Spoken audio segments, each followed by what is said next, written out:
Популярное тревел-шоу возвращается. Новый сезон. Новые ведущие. Идем попробуем залезть в толпу. У меня нет слов. Новая реальность, в которой все мы оказались. «Орел и решка. Новая жизнь». Каждый уикенд Эдуард Мациберидзе А где бесплатно? Там вот это вот присутствует всегда. и Соня Шац Это вообще легально. Я такого в жизни не видела. отправляются в новую страну, чтобы понять, а можно ли в ней пожить подольше. Оказалось просто самым благоприятным городом для иммигрантов. Всего лишь 2 евро, и ты смотришь на Каны с высоты птичьего полета. Ну, очень низкого птичьего полета. Прыжки с пирса. Бесценно.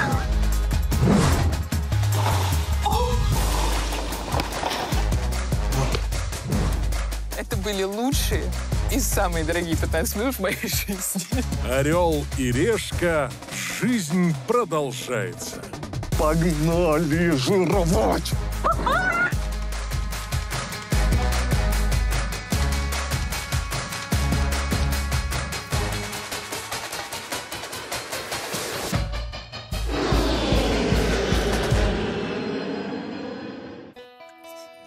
А, Эдик, ты что ли? Да, И ты тут. И не летели в одном самолете. Ой, ну хватит. Знаешь, вот кого я реально рада видеть? Кого? Так наших зрителей. Здравствуйте, друзья, это «Орел и решка. Новая жизнь». И мы в Вене. Да, мы на родине круассана. Ты представляешь, это его здесь придумали, да, а не во Франции. И торт Захер тоже здесь. Поэтому в этом городе сегодня на одну сладусечку станет больше. И это я не про тебя. Ты можешь как угодно себя называть. Главное, чтобы в кармане при этом у тебя было $100. Давай монетку свою, подкидывай уже.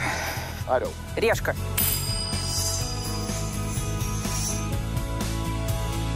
Готово? Да. Надо перебросить. Не надо. Мне кажется, надо. Вот, до встречи, Эдик. А до города? Нет, Ну, хотя бы я бы тебя подписал. нет, У меня была машина. нет, нет.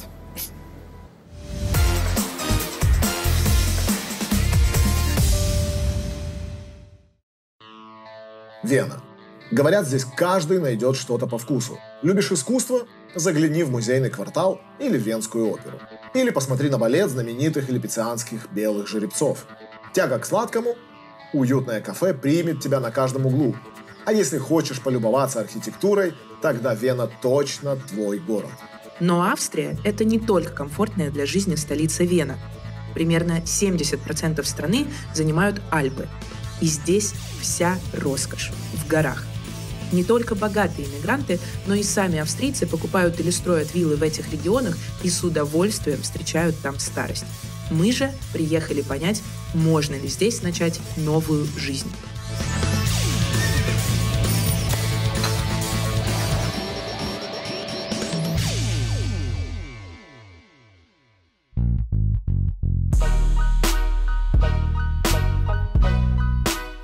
Эх, хотелось бы по-богатому. В горы, но, увы, денег нет. А пешком не дойти. Долго. Так что поменял деньги на евро и поеду в Вену на электричке. Если она, как Соня, меня не кинет. 3 минуты осталось. Нет, не тот язык. Да не тот язык, господи. Не хочет. Как ты плохо работаешь. Слишком большой номинал купюры. Слишком большой? Да. Спасибо. Да. А по 5 центов не было. Что ж, go.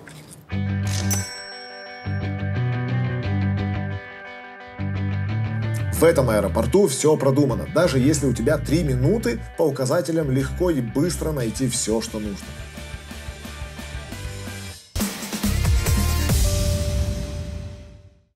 Раз у меня золотая карта, то и горы мои. Я выбрала самый классный городок в горах – Бад Аусе, который, между прочим, еще и географический центр Австрии. Находится в регионе Аусерланд, Зальцкамергут. И, конечно, меня там уже ждут в лучшем отеле. Дорога займет чуть больше 3 часов, так что для максимального комфорта я заказала трансфер прямо из аэропорта. А это значит что? Что я буду передвигаться вот так вот, со стилем, роскошью и водителем. Спасибо вам большое. Короче, тут можно регулировать каждую часть, вообще каждую часть сидения. Вот сейчас у меня позвоночник поехал. Ой, как хорошо вообще. На меня подуло все сразу только что. Прикольно. Но то, что чувствует мое тело, мелочи по сравнению с тем, что видят мои глаза. Короче, ребята, за окном начинается уже вот эта австрийская мэджик. Леса, горы, маленькие домики. Просто красотень. Какие ощущения интересные. Здесь не пахнет курочкой. Бабульки не достают яйца. Никто не ест ничего. Здесь тихо и спокойно. И так лучше слышно, о чем шепчут люди. Так вот, если бы города участвовали в сериалах, то Вена точно получила бы главную роль. Она настоящая королева драмы и мастер интриг. Чего только не происходило в этом городе, особенно в стенах этого дворца. За моей спиной находится дворец Габсбургов. И если бы золотая карта была у меня, то дворец назывался бы Дворец Эдиньки. А так, пока что все еще Габсбургов. Габсбурги – династия, веками правившая Центральной Европой. Их девиз был прост: «Пусть другие воюют, а ты, счастливая Австрия, женись». Они так и делали. Заключали браки с другими королевскими домами и, где нужно, обживались. Можно сказать, они были первыми сознательными эмигрантами Европы, как Мария Антуанетта. Вышла замуж за Людовика XVI, переехала во Францию и стала королевой страны. Кстати, она была одной из 16 детей Марии Терезии, памятник которой вы видите. Вот сзади меня стоит гид, он объясняет ребятам, что раньше здесь был рынок по размерам, как 7-й километр в Одессе. Потом в 40-х годах было наводнение, все смыло, весь товар. Еще ураган прошел, говорит. И вот построили памятник, потому что его сложнее смыть водой или ветром. Но это еще не все страсти, в которых участвовала Вена. В 18 веке у нее были романы с Моцартом и Бетховеном, и, кажется, Моцарт победил. В 19 веке Вена участвовала в психологических экспериментах Фрейда, за которыми люди могли наблюдать с Ризенрада, самого старого действующего колеса обозрения в мире. Даже музей этому колесу есть. Так, ну что ж, теперь мы знаем, что делают австрийские дети на уроках труда. В 20 веке Вена вновь оказалась в центре интриг, став эпицентром холодной войны и мостом между Востоком и Западом. Сейчас же это город, куда едут жить люди. И я направляюсь туда, где мне объяснят, почему. Регион Аусерланд-Зальцкамергут – это россыпь маленьких деревушек у подножья гор. И здесь 76 озер, представляете? И где-то в этих водах плавал сам Джеймс Бонд в фильме «Спектр». И, похоже, я догадываюсь, какая у него была конечная цель. Просто зеленый лук. Я такого цвета не видела с времен заставки Windows. Вот правда. С каждым километром все больше понимаю, почему сюда тянутся люди. Воздух, природа, горы. Говорят, даже лошади на старости лет едут в эти регионы.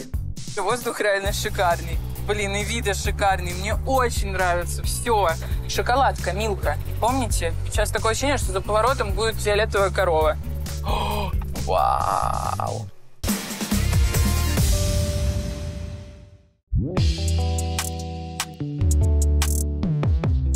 Я пришел в волонтерский центр «Матуся», где встречусь с Валерией, которая мне расскажет, что нужно для того, чтобы мигрировать в Австрию, и, собственно говоря, расскажет, чем занимается этот прекрасный волонтерский центр. Сезам. Молодец. Здравствуйте. Здравствуйте. Ух ты, столько игрушек. Здравствуйте, детишка.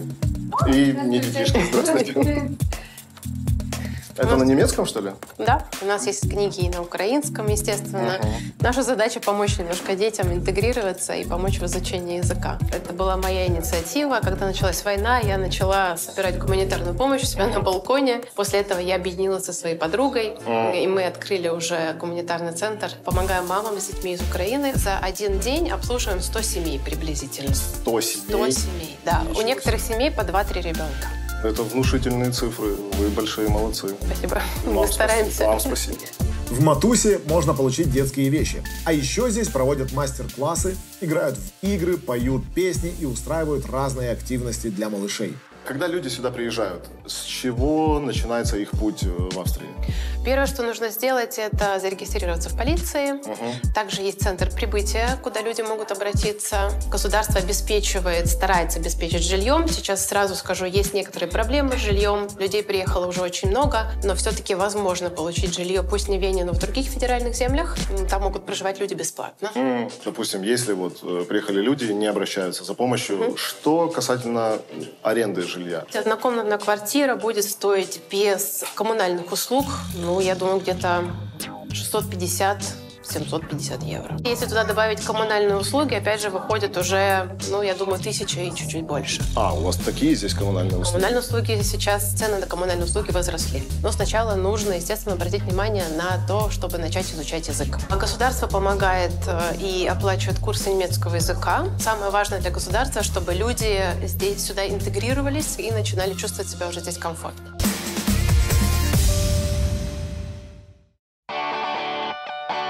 Наконец-то я вижу его, свой дом на ближайшие 2 дня.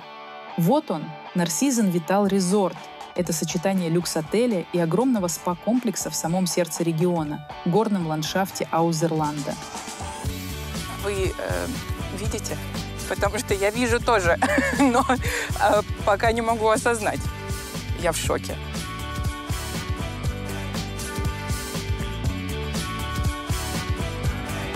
Наш лучший номер уже ждет вас. Спасибо. Блин, это как в детстве. Помните, когда у тебя очень много браслетов и часов, примерно по локоть, и тогда ты самый крутой на детской площадке. Опачки!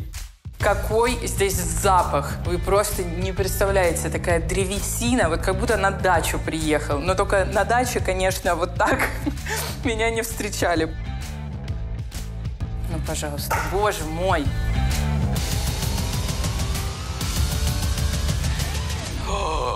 Она какая-то ортопедическая, короче. Реально, она принимает форму моего тела. Ой! Это шикарно. Ну и у нас за окном как бы потрясающий вид. О, это не просто ванна. Это ванна-портал в другую спальню. Офигеть!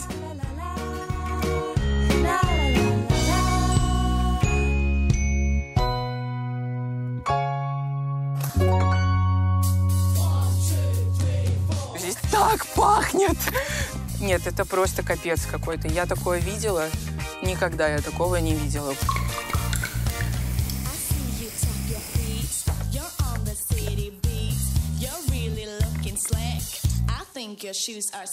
Идеально.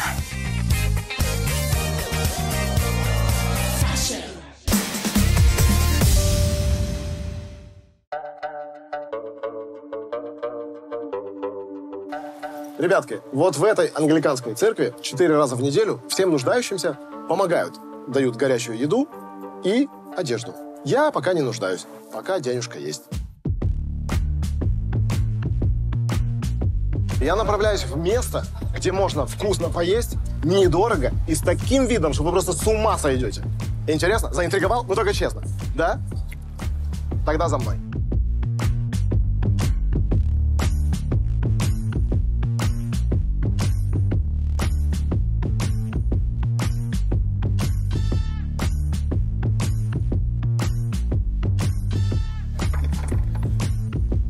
Любимые мои, смотрите, огромная менюха в этом заведении, но немногие знают, что если открыть и поискать, есть маленький листочек, где маленьким шрифтом написано, что всего за 14,90 вы можете получить комплексный обед.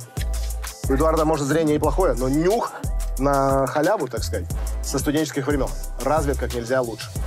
Так что заказал себе вот такой прекрасный ланч. Спасибо. Это не кофе, это суп. Удобно, когда хлеб сразу в супе. Ой, ребята, если вы когда-нибудь страдали похмельем, настоятельно вам рекомендую вот этот супчик. Это говяжий бульон. Это настолько прекрасно. Он просто вот как в сухую землю входит. Но это не означает, что у меня похмелье.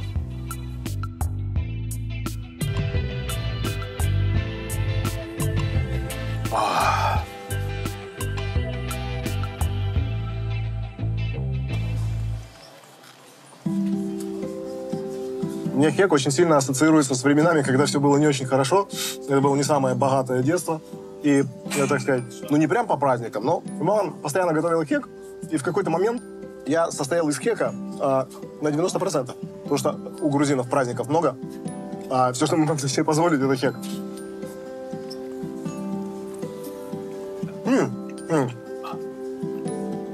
Пишите в комментариях, в общем, насколько вы оцениваете этот бизнес-ланч. С вами был Эдуард Мацаберидзе, Орел и Решка. Не переключайтесь. Увидимся через одну женщину.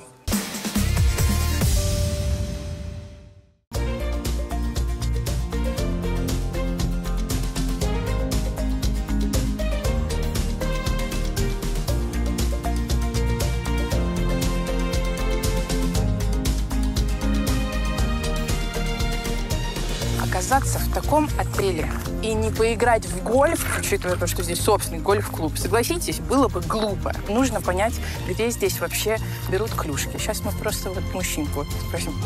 Вообще у нас вот гольф-клуб, тут все есть. Так. В принципе, у меня есть второй бэк. Прекрасно. Соня. Михаил.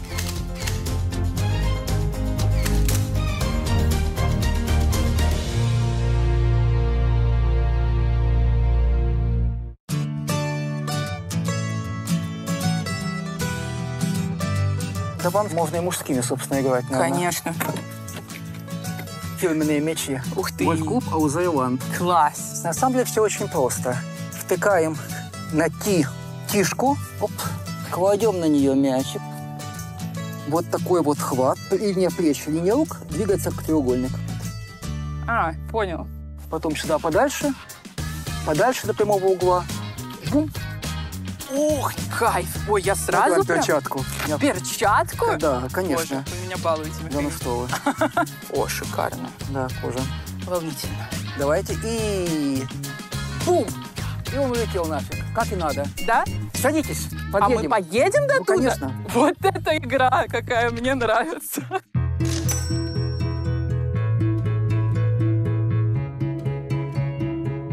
Вот сюда, сюда, сюда. Гора называется Лозер. Ага. Это высокая гора, там катаются на лыжах. А вот гора с другой стороны, гора Дахштайн. Вон снег лежит. То есть это... Действительно. Боже, как То есть красиво. Нарциссен Витал Резорт у нас находится между Дахштайном и Лозером.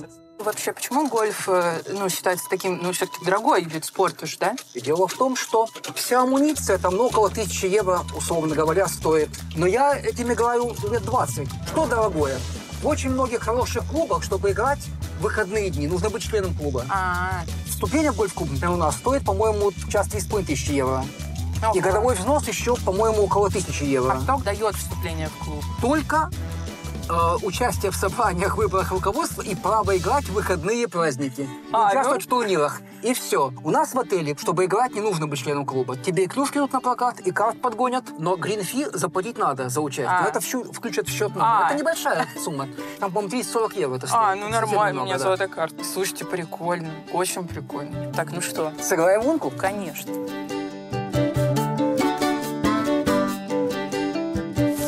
О, великолепно.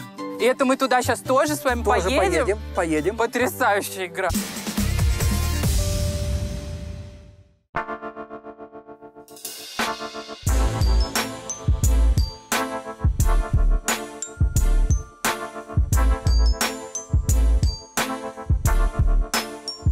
Ребят, если вы не так давно переехали в Вену, и у вас, так сказать, финансы поют романсы, то вот этот прекрасный блошиный рынок – это способ найти все, что вам нужно. Все. От ковра до чайника, от чайника до велосипеда. Вот смотрите, какой прекрасный головной убор. Хрупкий, но, так сказать, функции выполняет. Если вы переехали, например, в Вену и не знаете, как начать зарабатывать, продавайте ножи. Это что-то на старинном. Это по-любому бритва. Этька знает, Этька пожил. стих на музыку положил. Откуда я это знаю? Это первые секс-игрушки австрийские. Ну, как получалось, так делали. А, все, не понял.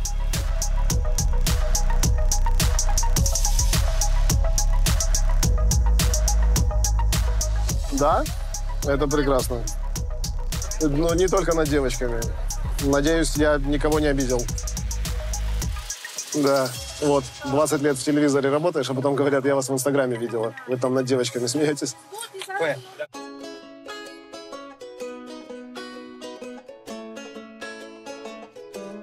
Тут я выбираю.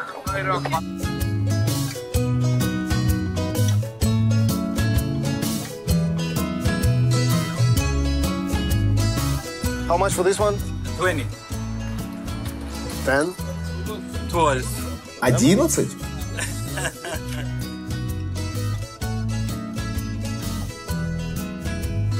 Все, уломал. Уломал сорванца за 5. Не поем, но Соньку порадую. Такой мужчина. Потому что мужчина. Настоящий. Так, фоточки с собой красивым в соцсети загрузил, сериал на закачку поставил и открытки маме в Viber отправил. Вы спросите меня, Эдуард, это что такое? Ты почему разбрасываешься мегабайтами налево-направо? Я вам отвечу.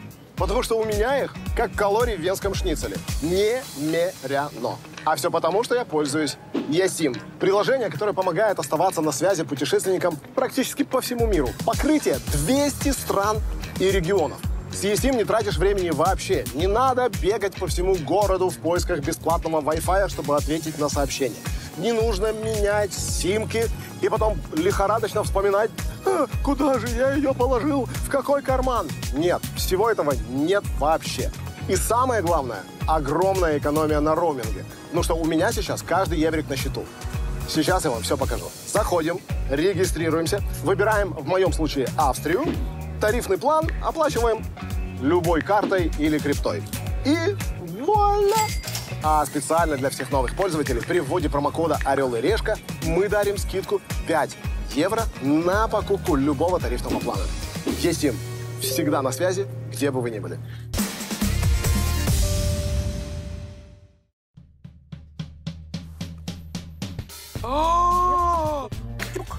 Увы, нет. Ой. Мам. Гольфист! Есть. Михаил, спасибо вам большое. Вы просто супер учитель. А еще Михаил – настоящий кладезь знаний о регионе. Здесь соляные шахты. Собственно, на них и поднялся Да. регион. А с той стороны гор, через перевал небольшой совсем, где Бад-Ишль и земля Зальцбург, Ага. там соляные шахты во владении архиепископа Зальцбурга. И Зальцкамергута, еще до того, как империя расцвела, совсем с давних пор, вот в этом направлении, то есть на Лицен, по этой долине, везли соль. Это начало того соляного пути, который, внимание, шел потом на восток, шел через украинские степи. Ага. И дальше, дальше, дальше. По-украински люди, которые везут соль, называются чумаки.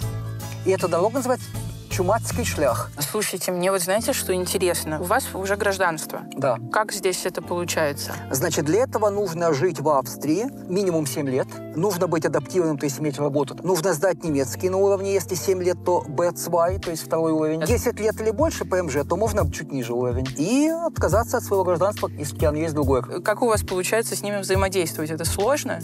Есть некоторые правила, которым нужно следовать неукоснительно. Угу. Это, например, что? Первое правило – это пунктуальность. Они пунктуальные здесь? Очень. Правда? Конечно. То есть, если мы договорились встретиться в 13:15, значит, надо встретиться в 13:15, а не в 15:20. В Австрии вообще устные договоренности, Важны. даже юридически, имеют силу договора. Угу. То есть, например, принимая людей на работу, мы можем подписывать с ними контракты. Может подписывать, можем не подписывать. Но если мы по факту его взяли, он выполняет обязанности, ну, не знаю, там, официанта, и получил свою первую зарплату, он уже нанят. Мы не можем сказать ему, ты там не так понял, Да. что-то мы там тебя увольняем. Нет, все очень строго. Класс. Пунктуальность, а еще какие правила? Вежливость. Угу. То есть вариантов, которые в постсоветском пространстве там с 90-х годов там типа нет.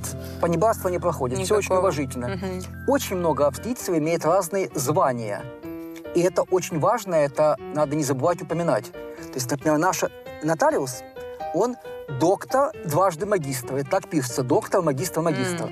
Бывший бургомистр, есть такой титул. Очень почетный медицинский советник, коммерции советник и другие. Это очень важно. Вот это создает новый такой слой, как бы, ну не буржуазии, но такой вот социальной жизни.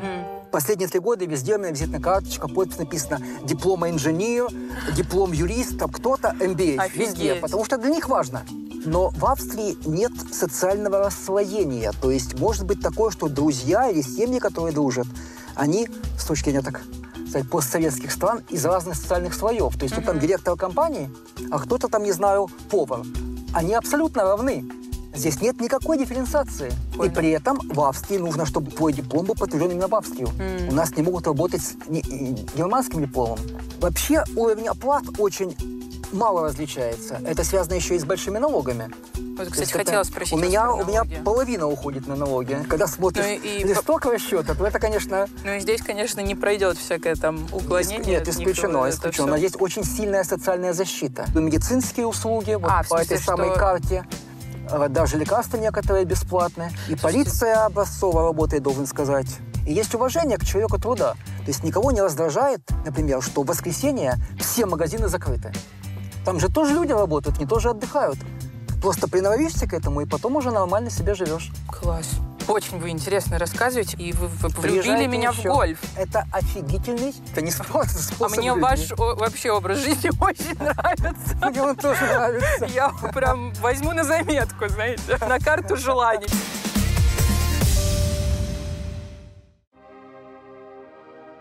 Что ж, блошиный рынок посмотрел, теперь хочется посмотреть на что-то красивое. Зеркало я не нашел, зато красивых зданий в югенд-стиле, местном варианте Ар-Нуво, сколько угодно. Красота красотой, но иммигранты приезжают сюда не за этим. Они хотят стать частью этой страны, и я знаю, куда в таких случаях нужно идти. Украинское комьюнити в Вене настолько велико, что вы в любом случае найдете, чем себя занять. Я вот нашел. И что в моей ситуации самое прикольное? Абсолютно бесплатно.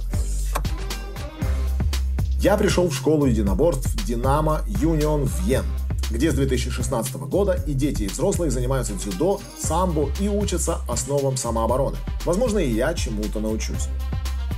Как несложно догадаться, по названию школу основал украинец. Знакомьтесь, Андрей Вейцман. Живет в Австрии уже 10 лет.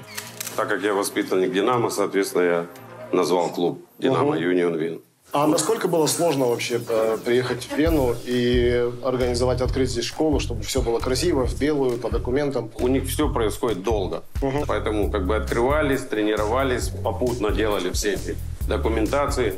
Входили в Федерацию дзюдо Европы, и Австрии, и Вены. Те знания, которые были, или те регалии, то, что было, допустим, на Украине, они здесь не работают. Нужно все это восстанавливать, проходить какие-то курсы, доказывать, лицензию получать и все остальное. За последние 2 года стало ли больше людей? Да, и основная масса – это ребята с Украины. Ну, это как минимум хороший способ сплотить, познакомить, завести друзей. Да, ребята дружат, занимаются. Любой вид спорта, он для развития детей – это именно то, что надо. Это прежде всего здоровье, дисциплина и все остальное. Как местные относятся к вашей школе? Тяжело. Мы конкуренты. У нас были ситуации, когда 18 детей участвуют, 18 медалей. А, серьезно? Вот у нас есть женщина, она была на Кубке Австрии, где участвовало 18 стран, 1800 людей. И она стала 3-й, ей 48 лет. Серьезно? При этом у нее 3 детей, и они все здесь занимаются. Ну, когда у тебя 3 детей, нужно уметь бороться. Какие планы ближайшие на будущее? Как для тренера самый большой план – это воспитать чемпиона. Тренер еще не догадывается, но он может сделать это прямо сейчас, со мной. Часто девушки домогаются меня, потому что я красивый, видят на улице, подходят и говорят: а ну, мужчина, раздевайся. Можете ли научить меня хотя бы какому-то одному, самому простому приему, чтобы я мог постоять за себя, как-то отказать? Нравятся мне самоуверенные люди, конечно. Да, все научим и покажем. Выберу себе соперника. Вот ты здоровье. Да, спасибо. Ну что, я думаю, пробуем условия. Будешь, да? Вот. Смотрите, как удачно сходил. Медаль дали. За то, что не помер. Да, и кубок вручили. Вот здесь даже я нарисован. Типа, шикарно летел. Буду пить из него аспирин, чтобы ничего не болело. Потому что все болит. Малой какой крепкий оказался. Мне кажется, ему лет 28. Притворяется просто. А кубок спасибо.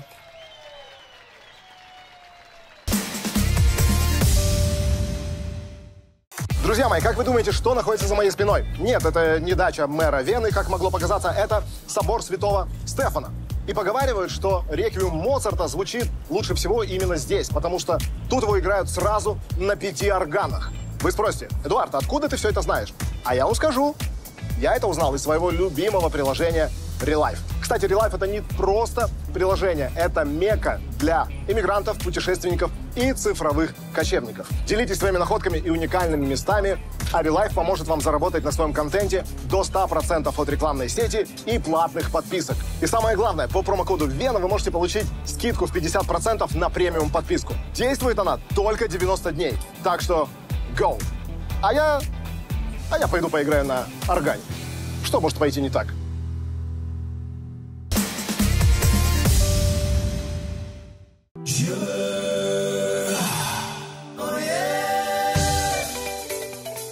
В эмиграции сложно найти место, где чувствуешь себя спокойно. Впервые за мою историю в Орле и Решке я даже не хочу есть. Я просто поглощаю этот чистый воздух и нахожу тот самый уют, которого так не хватает.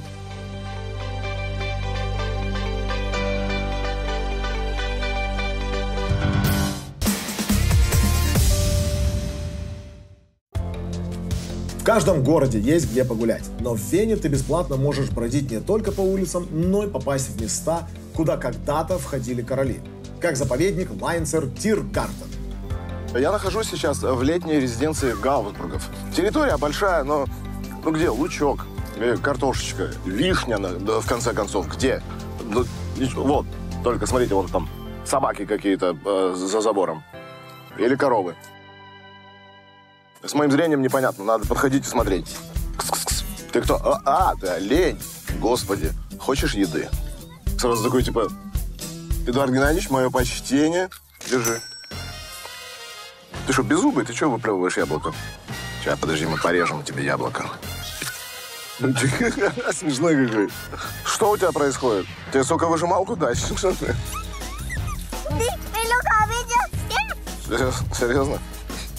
Не ешь траву. У меня яблоко есть. Ты же яблоко. А что, не ешь траву? Не хочет траву? Мелкий думал, да? На хромой козе заехать. Все, малая, последнее яблоко держи тебе. Все.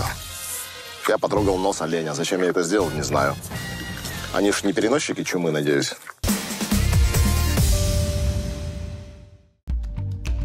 А мне никакие заповедники не нужны.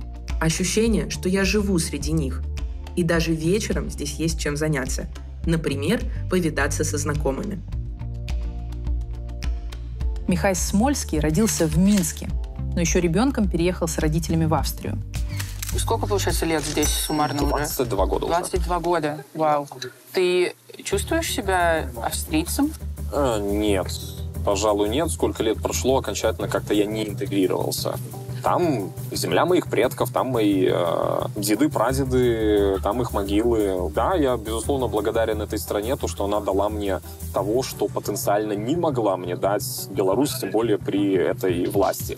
Но, как бы, да, это родина. А сколько лет у тебя заняло получение гражданства здесь? На тот момент нужно было прожить около 10 лет, и тогда можно подаваться. И, разумеется, на каком основании ты здесь находишься как студент.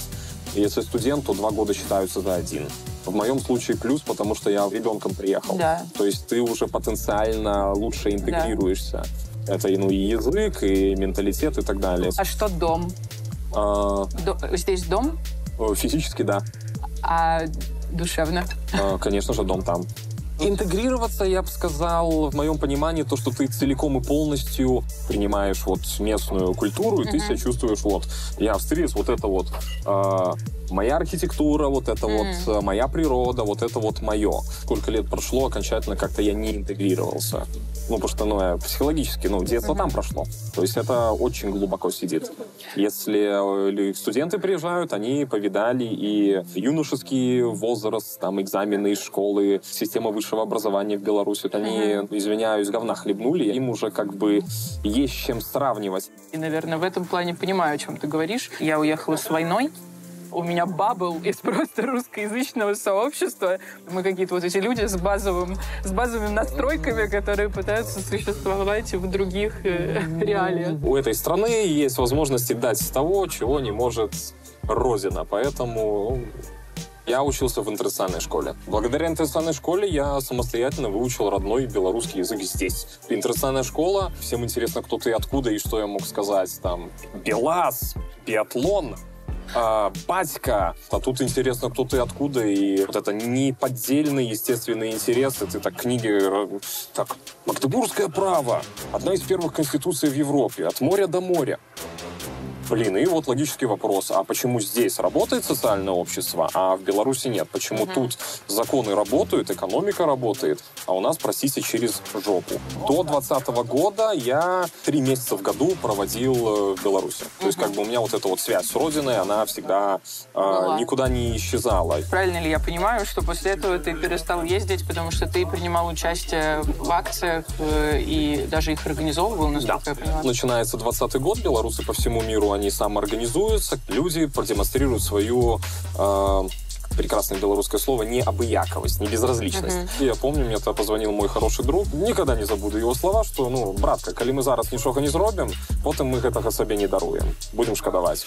И тогда пришлось брать ответственность на себя.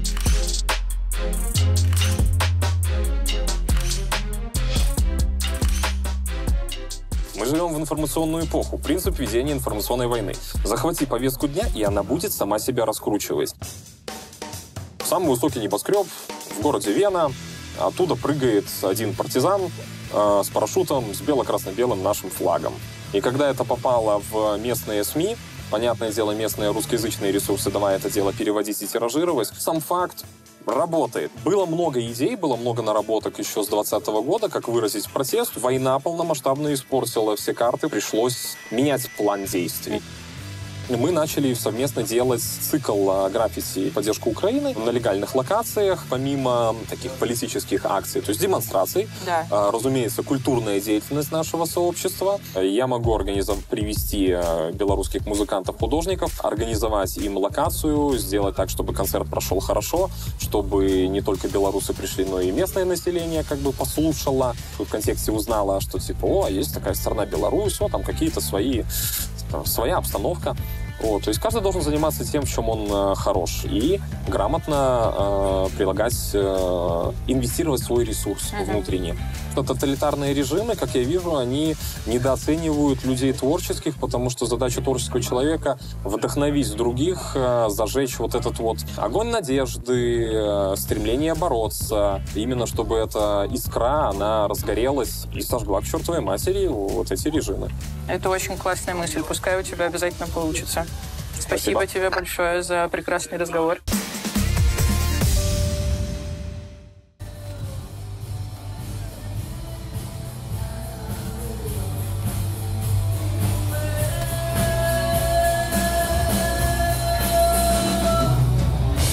И как это понимать, друзья? Иду себе спокойно, а тут концерт. И нет охраны. Значит, нет билетов. Значит, бесплатно. Значит, для меня.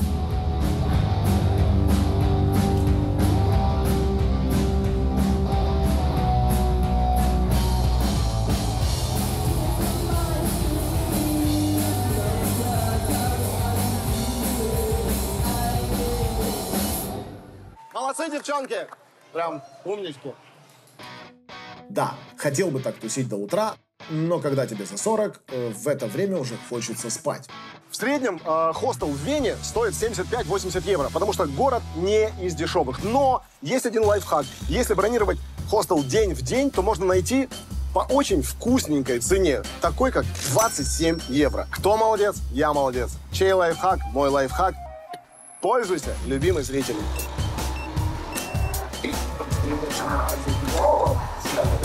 Вечер добрый. Здравствуйте. Рахман. Рахман! Здравствуйте. Приветствую, Рахман. Я вам денег дам, а вы мне переночевать дадите. Именно так? Вот так в хостеле Стадтаф я получил кровать номер 1. Как раз для меня. Не падайте.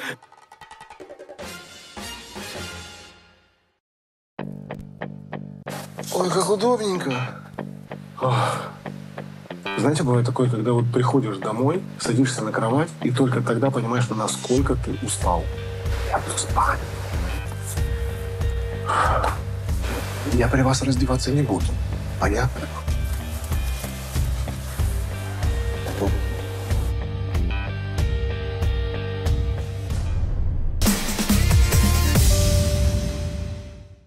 Ребята, этот австрийский воздух просто вымотал. Уже ничего уже не мыслится, слова уже не связываются. Пашка вон стену снимает. Я здесь. Давай спать. И ты, если что, там у тебя своя спальня.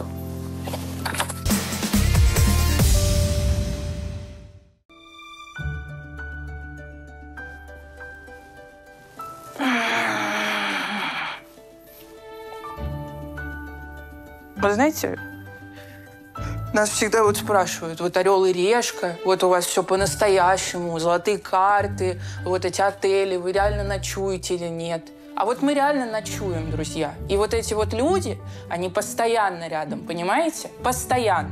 Паш, ты уходил в ту комнату? Ну, слава богу. Ладно, пойдем завтракать. Мы проснулись, мы улыбнулись, но сейчас мы улыбнемся еще шире. Ребята, ну гутен морген. И чтобы вы понимали, этот легкий завтрак входит в стоимость номера. Выглядит это шикарно. И на вкус это вкусно. За прекрасный день, который ждет меня в этом прекрасном месте. Едим, наслаждаемся и отправляемся в новый день.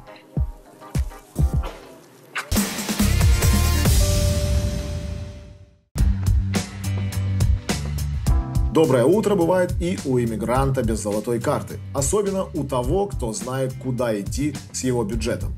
Я не мог пройти мимо заведения, которое работает с 1902 года, и надпись над ним гласит следующее. «Die unaussprechlich guten Brötchen», что в переводе «невыразимо вкусные бутербродики». Давайте проверим, насколько они невыразимо вкусные и невыразимо бюджетные, надеюсь. 1 евро 70 центов за бутербродик. Легко могу позволить себе даже 3. Ну что, вкусную красоту мы взяли, осталось найти только красивую красоту. Я не могу есть, а бы в каком месте. Мне нужны виды.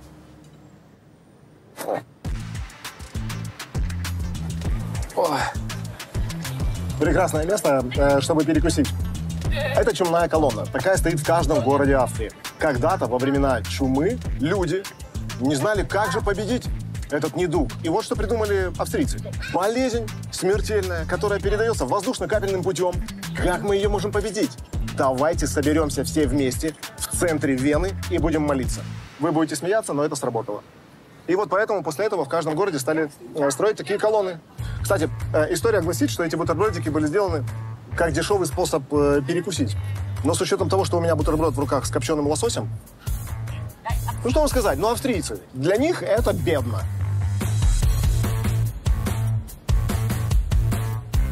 Мне нравится, что они с черным хлебом. Это так окунает меня снова в детство. Только у меня бутерброды были просто черный хлеб. По праздникам белый. И сахар, и хлеб. Ха! Придумал. Ну вы понимаете, о чем я, ребята? Хитрец Эдуард, смотрите, что придумал. Бутерброд, сельдь под шубой. С Новым годом! Серьезно, прям, как будто селедку под шубой ем. Все. Я поел. Я пошел дальше. Не болейте, мойте руки с мылом, звоните родителям.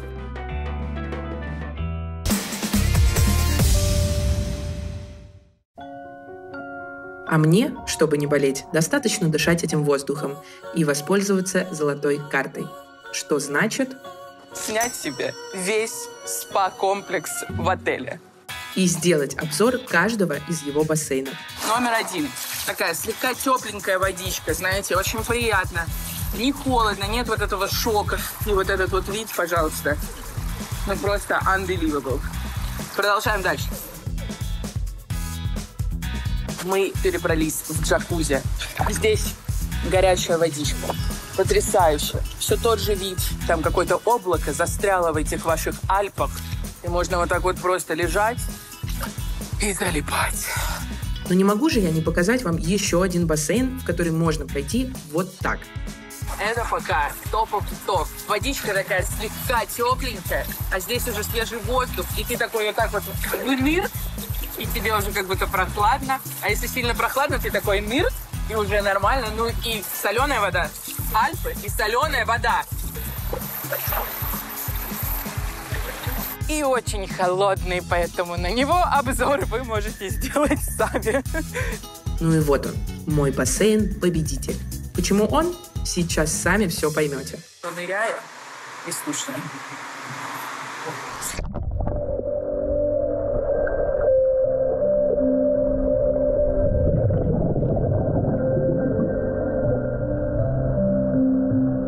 И если вы думаете, что спа-комплекс заканчивается на бассейнах, вы недооцениваете мою золотую карту. Короче, здесь типа тихая зона, чтобы так лежать и отдыхать. Но я выкупила спа, поэтому в целом все равно. Можно вот так вот чикс. О, и смотрите. Помимо бассейнов с термальной водой, здесь предлагают разнообразные сауны и оздоровительные процедуры. И что интересно, аромат в сауне можно выбрать по расписанию. Все зависит от дня недели и времени. Вот есть цитрон, есть лавандл, грейпфрут, запах соли, если вы любите. Баня есть и для вас. Просто на любой вкус и цвет. Потрясающе. Я очень давно так не отдыхала и не кайфовала. И сауны, и бассейны, и все это, когда вот с таким видом, это просто фантастика.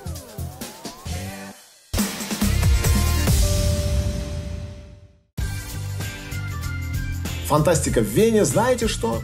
Это бедному иммигранту попасть на балет белых жеребцов. В самом центре Вены стоит школа испанской верховой езды. Красивейшее здание, которое пахнет лошадиными гривами, скажем так. И не просто гривами, а гривами липецианской породы. Этих лошадей специально вывели для королевских парадов и классической верховой езды.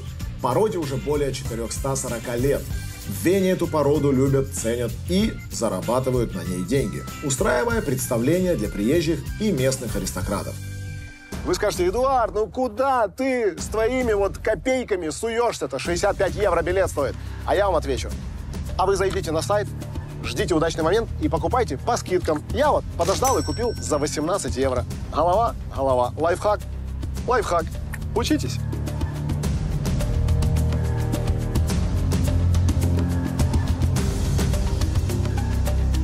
Знаете, заметил, как-то благороднее себя чувствовать стал.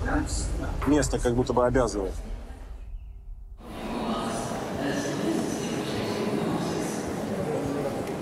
Ой, смотри, как лошадка умеет.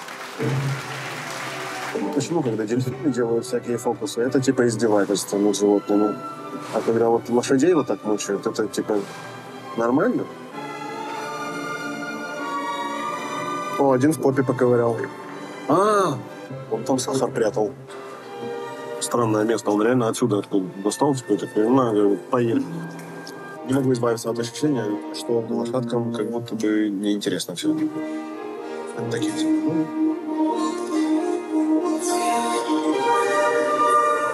Лошадка. Радует, что этим лошадям есть куда сбежать. Раз в год липецианцев отправляют на заслуженный отдых в горы. И на их месте я бы притворился пенсионером, и там бы и остался. Хотя там же Соня. Привет. А какая ты красивая, боже. Очень красивая. Что там, сено? Сено — это кайф. Привет. Привет. Нет, не хочешь сгладиться? Ох, как я скучаю по вам. как бы мне не хотелось вообще все свое время провести в этом шикарном отеле, я решила немножко проехаться и приехала в деревушку, которая называется Зловом. Это деревня, которую построили буквально за 4 года. И здесь, короче, целая деревушка всего. Зимой здесь горнолыжный курорт. Тут есть ресторан, есть пруд, есть лошади, есть лес. Короче, все, что душе угодно. И сейчас хочется очень это все посмотреть.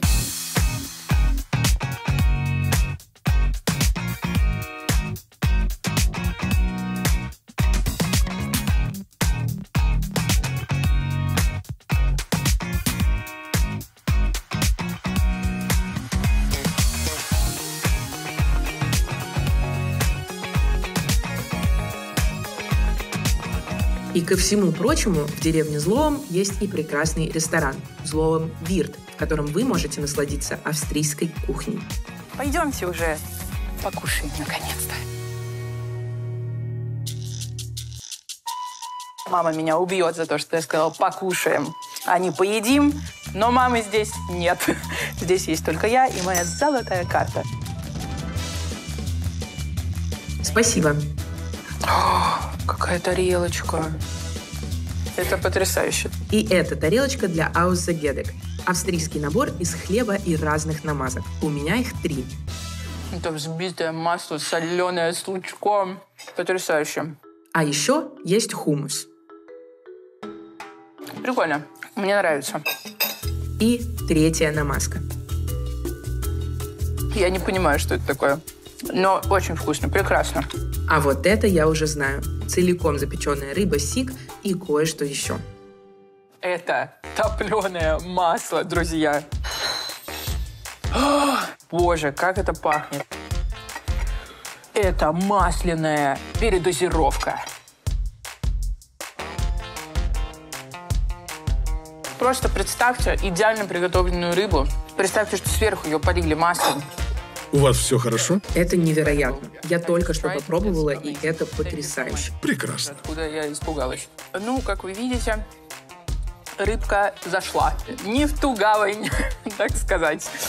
Теперь 3-й и финальный раунд. Это десерты. Вау. Ну, тут у нас просто какой-то фейерверк вкусов. Крем-лимончелло, шоколадный мусс и яблочный штрудель со взбитыми сливками. Я очень люблю шоколад.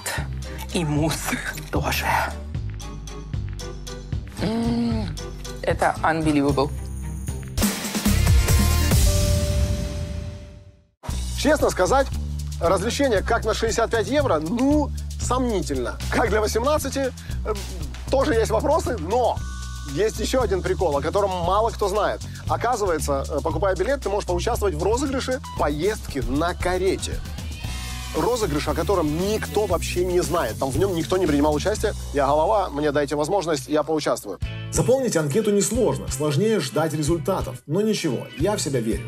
Как и верю в то, что в любом обществе найдется для меня местечко. Нужно только пройти по стопам местных. И они ведут меня на окраину города к винной таверне Майер ам Нусберг. Одно из популярных развлечений у австрийцев – это хайкинг между винодельнями. Поговаривают, что туристы сюда приходят и просто ходят вот по винограднику и не рвут виноград. Они выросли в других местах, не в тех, что я. Мы смотрим по сторонам. Если нет деда с двухстволкой, которая может тебе в попу солью стрельнуть, значит... Еще одну и все.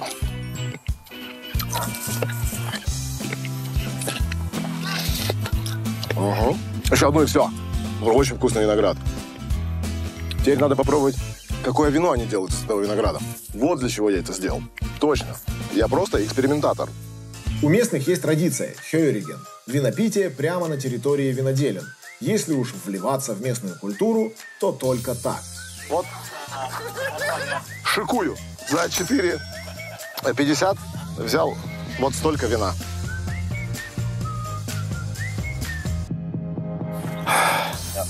Пахнет достаточно приятненько.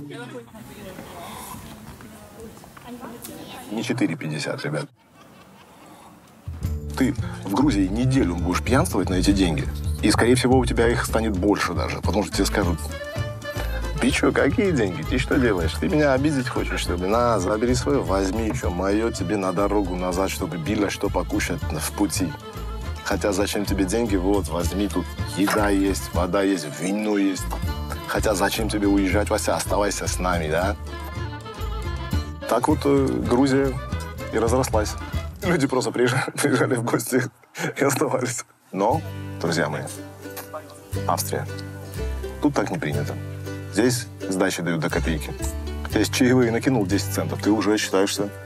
Ну ничего себе, вот это удивил. Вот и думайте, куда ехать, в Грузию или в Австрию. Все, ребят. Ой. Но предупреждаю, теперь я могу идти только вниз. Потому что я пахнул, и я в гору не пойду теперь. Все.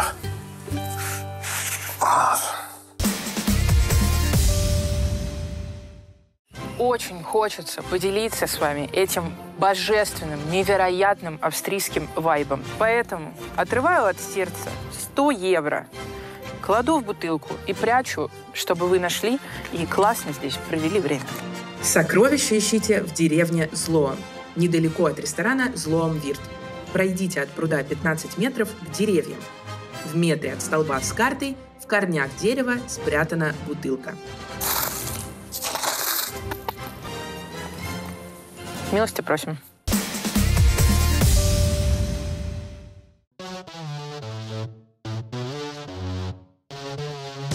Я вернулся в центр города и на секунду подумал, что пьян. Но нет, это просто меня накрыла удача. Смотрите. Угадайте, кто выиграл в лотерею? Это билетик, помнишь, Петька выиграл в лотерею. Я еду на халяву кататься на карете, понятно? Ты едешь со мной, ты тоже. Хотя нет, может, вы и не поедете. Может, тут одно только место. Я могу взять этих двоих с собой? Можете. Да? Идите сюда. Поехали в бесплатную, шикарную жизнь. О, это тоже бесплатно. Сюда, это все мне. Сидя в карете, чувствуешь себя настоящим аристократом. Едешь и представляешь, как жили люди сотни лет назад. Словно Париж над городом, любуясь своими владениями. Граф Мацаберидзе едут. Снимайте шляпу. Шляпу сниму. Здесь нельзя парковаться, это моя земля. Люди. А это вот как ты едешь на крутой машине, и тебе кажется, что все на тебя смотрят. Только здесь ты едешь на карете, и действительно все на тебя смотрят. Добрый вечер. Я занят. Женатый. Да, можете переназвать ребенка в мою честь. Мне все равно, что ему 5. Привыкли. Кстати, забавный факт. Оказывается, вот эту штуку, которую я выиграл, я имел право передарить любому человеку.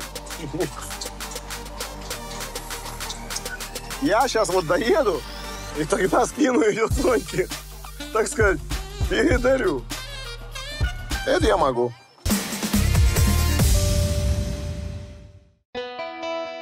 Австрия – страна, где тебе не будет одиноко. Природа и архитектура всегда рядом. Боже, как красиво. Как и люди, готовые помочь. Нравятся мне самоуверенные люди. Где бы ты ни оказался. В центре столицы. Или горной деревушке. Здесь так пахнет. Австрия может стать твоим домом. Граф Мацаберидзе едут. Вопрос лишь в том, насколько ты к этому готов.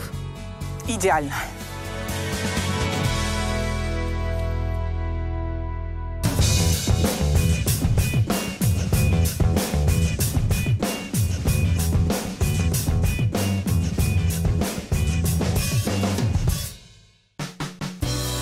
Привет, Эдик. Что это за богачка? Я не узнаю. Ну, хватит. Это ты просто переживаешь, потому что у тебя не было золотой карты. Но можешь подержать ее в руках. Мне не нужны эти подачки, я не Ну все, рассказывай. Как Вена? Я в лотерею выиграл. О. Да, и катался на карете. Так. Оленей кормил. Вау. Да, и не доедал. Но я купил тебе подарок. Мне? Да, тебе подарок. Подарок, да. Давай. Да. Вот, держи. Вау, Эдик, чувство стиля. Да, у тебя есть. Спасибо большое, мне очень нравится. Вот, тебе очень. А я, в свою очередь, вот играла в гольф. Еще я была в спа и дышала альпийским воздухом. Это тоже по тебе видно. Переехала бы в Вену? В Вену бы не переехала, потому что я не знаю, что тут у тебя. Олени? Туда, конечно, бы переехала. А я бы не переехал в Вену, потому что дорого здесь. Поехали со мной тогда. Куда? На луга. Ну, погнали. Все, я иду.